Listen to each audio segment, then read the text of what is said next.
You're just funny. It's funny, the way you tell the story and everything. Funny how? Come here though.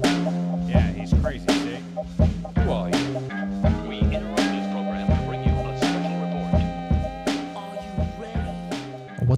What's up, ladies and gents? Hey, thanks for tuning in to another episode of the Barda podcast. I'm, of course, your host, Tony Barda, and today's a fun episode. I say that with all my episodes, but it's because most of my episodes are pretty fun.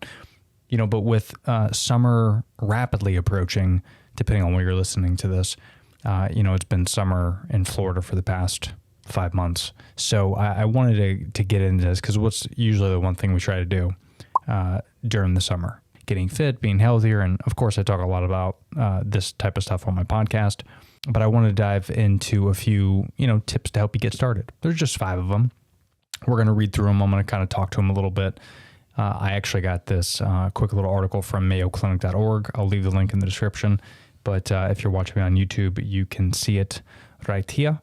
So that is what I'm going to read. And then, of course, I'll kind of add my 2 cents and talk about it because there's a lot of good nuggets in here that I think it's important that we get into. And, before we even start when it comes to this, you don't necessarily have to, be physically fit, meaning you don't have to be jacked up, 6-pack.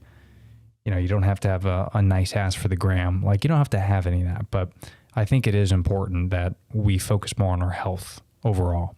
And what do you got to do that? Well, you have to get some type of fitness routine. You need to get in some type of regimen because, as you get older, it's going to be harder naturally. So it's important for the next 10, 20, 30 years of your life, if you're in your 20s, all the way up to your 40, to make sure that you're working out on a regular basis or doing some type of fitness activity. So that way when you're 50, 60, 70, you're physically not going to be able to work out as hard, but you're going to be able to have that fast metabolism. You're going to be healthier because as you get older, it won't be able to fight off all the illnesses that we get. You want your body to be strong, right? When you get into that older age, but it's going to be hard to do if you don't do it in your 20s, 30s, and 40s. It's never too late to start, but it is more challenging if you start later. So let's just get into this. So number one, this first talks about, 5 steps to get started. Starting a fitness program may be one of the best things you could do for your health, the article reads. Physical activity can reduce your risk of chronic disease, improve your balance and coordination, help you lose weight, and even improve your sleeping habits and self-esteem. But there's good news. You can start a fitness program in just 5 easy steps. Let's see how good these are. All right. So number 1, assess your fitness level. You probably have some idea of how fit you are by assessing and recording baseline fitness scores, or this can give you benchmarks against which to measure your progress. To assess your aerobic and muscular fitness, flexibility, and body comp, consider recording A, your pulse rate before and immediately after walking an entire mile. Number 2, how long does it take for you to walk a mile? Or how long does it take for you to run a mile and a half? How many standard or modified push-ups can you do at a time? Some of you guys are going to have fun with that one. Number 4, how far can you reach while sitting on the floor with your legs in front of you? Another way you can measure this is your waist circumference, which is just above your hip bones. And then lastly, your body mass index. I'm going to have to disagree with the BMI because I'm not a big fan of the body mass index. We started using that like so many years ago. And I mean, it says I'm overweight because of my height and because I weigh a little bit more because I have more muscle. Muscle weighs more than fat. So it says I'm overweight. So I'm not too hip on body mass index, but the rest of the stuff I completely agree with. It just kind of depends on what your goals are. I mean, it mentions a lot of stuff about, monitoring your heart rate and, when you're walking a mile or running. That's always good practice. But of course, seeing a physician is probably the best way to do it because they can do tests for you. You don't necessarily have to go outside and monitor your pulse if it sounds complicated. And again, a lot of the stuff we're talking about, it's like, bro, it's so much work. Like I got to go, to school, or I got to go to work, or there's this really cool movie coming out soon and I want to see it. I don't have time for this stuff. Dude, we're talking about your health here. I mean, this is important, so if you got to go to the doctor, if you got to figure out what's wrong with you or what you got to do to reach your goals, it's good to take a couple hours a few times a year, right? And figure this thing out. Number 2, design your fitness program. It continues to read, it's easy to say that you'll have an exercise routine every single day, but you'll need a plan of attack. As you design your fitness program, keep these points in mind. Number 1, consider your fitness goals.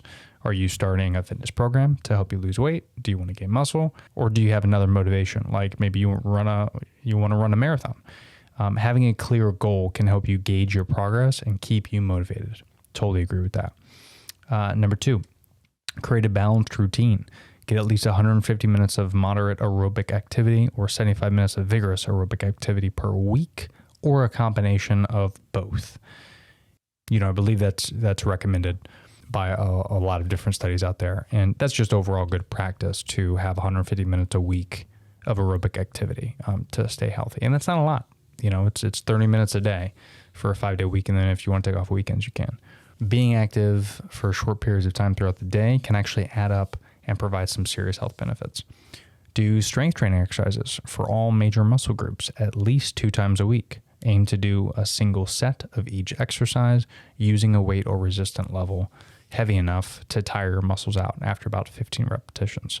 I'll also agree with that, but if you're a guy, if you're looking to gain a little bit muscle, think about more kettlebell training. Obviously body weight training is great as well, but anything that's a natural movement, or can be a natural movement rather, to kind of I always like to bring you back to the Stone Age.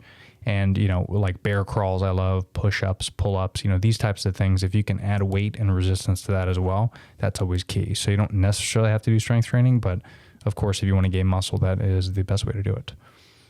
It continues to read, start low and progress slow. If you're just beginning, that rhymed, that was kind of cute. If you're just beginning an exercise, start cautiously and progress slowly. If you have an injury or a medical condition, consult your doctor, of course, before exercising to help reduce your risk of injury. Another one is building activity into your daily routine.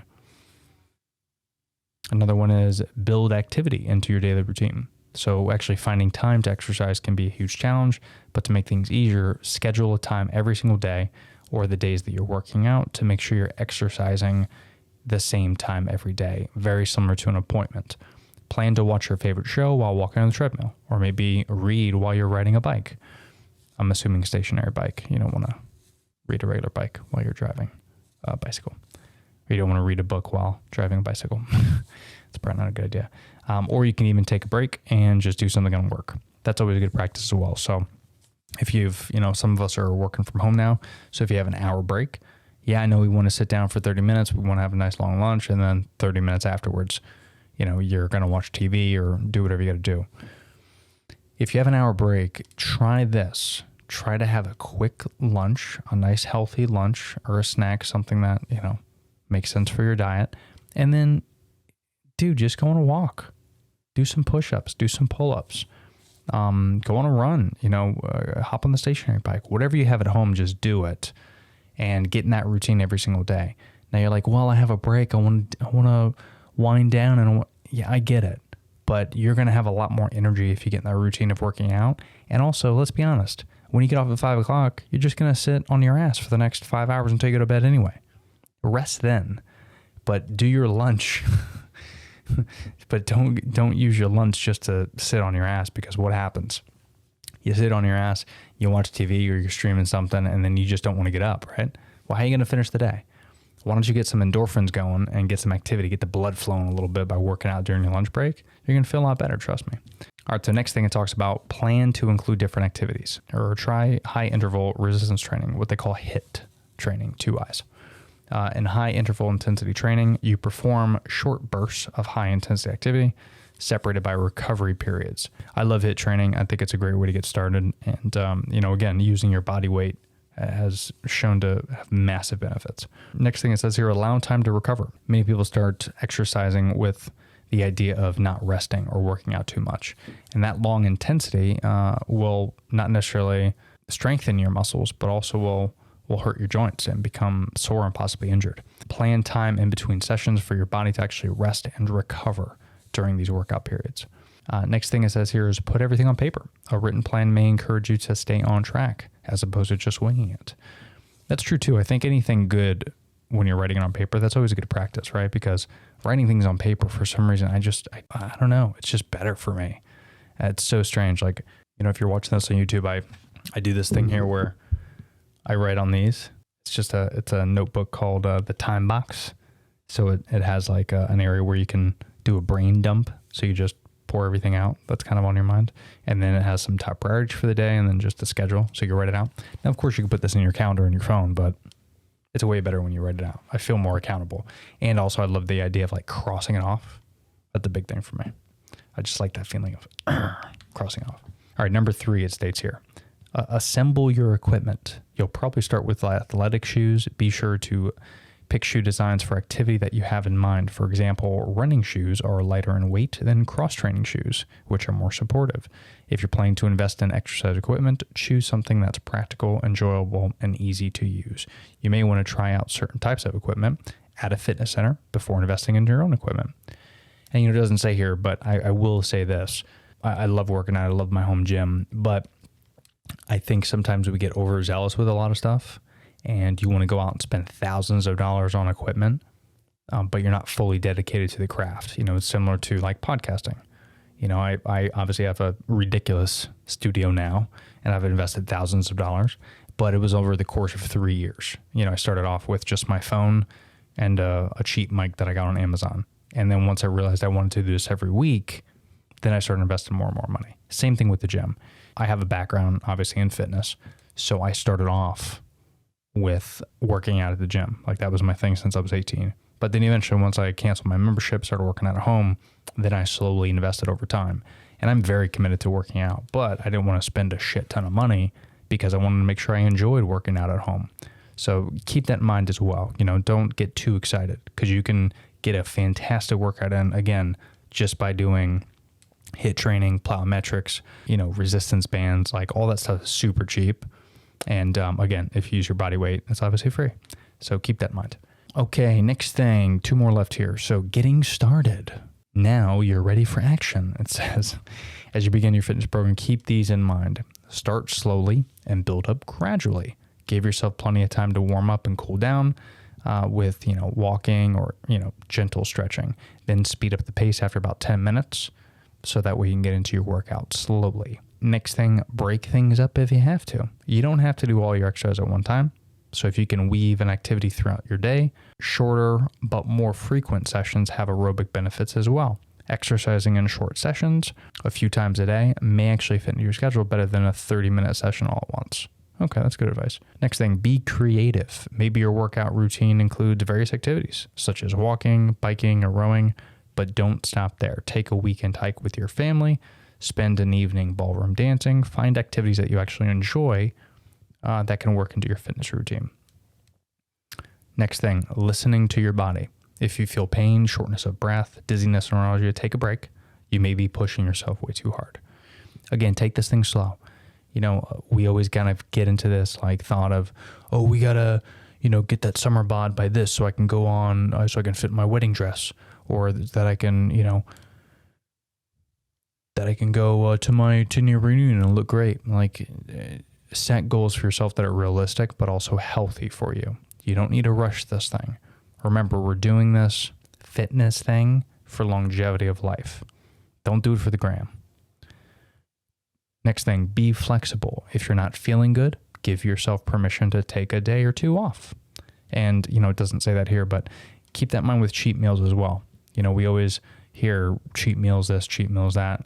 Oh, The Rock takes a day and he eats like, Cinnamon Toast Crunch and fucking pancakes and peanut butter.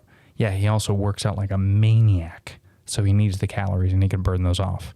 So having a cheat meal isn't necessarily a bad thing, but you got to be careful. You got to know where you're at and know what your fitness goals are, because cheat meals could really damage you for sure. Last thing it says here is monitor your progress. Retake your personal fitness assessment 6 weeks after you start your program, and then again every few months. You may notice that you need to increase the amount of time you exercise in order to continue improving. Yeah, and just to add to that, you might hit a plateau. So that's why it's always good to write those things down, keep track of your progress if you really want to hit goals. It continues to read, if you lose the motivation, set new goals. or try a new activity. Exercising with a friend or taking a class at a fitness center may actually help too. Starting an exercise program is an important decision, but it doesn't have to be an overwhelming one. By planning carefully and pacing yourself, you can establish a healthy habit that lasts a lifetime. Overall, I really enjoyed that. I think that was some good advice.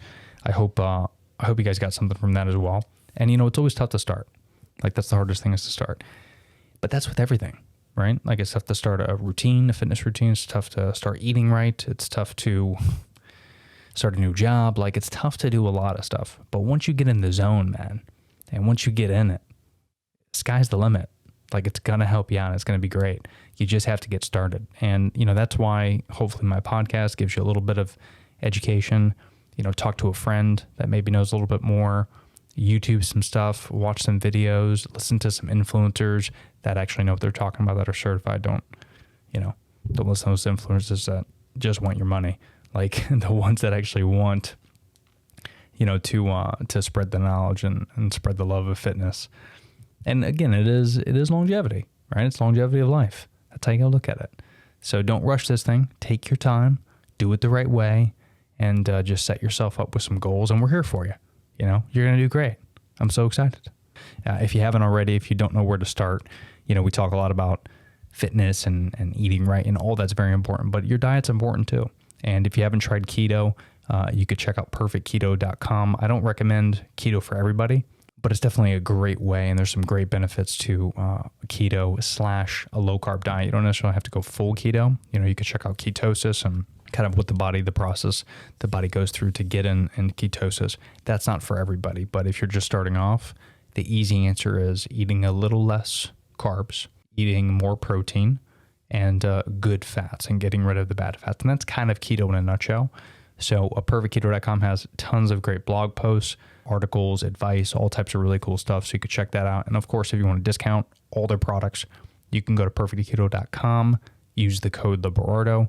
You'll get 20% off your order, and that includes their snacks, their nut butters, their collagen, their super greens powder, electrolyte mix. They have everything, not just keto stuff. So check that out at perfectketo.com. Use the code LABERARDO. And as always, I wish you well on your fitness journey, and I hope you guys will subscribe to the podcast, leave a review if you enjoyed this, but we will see you next time. Peace.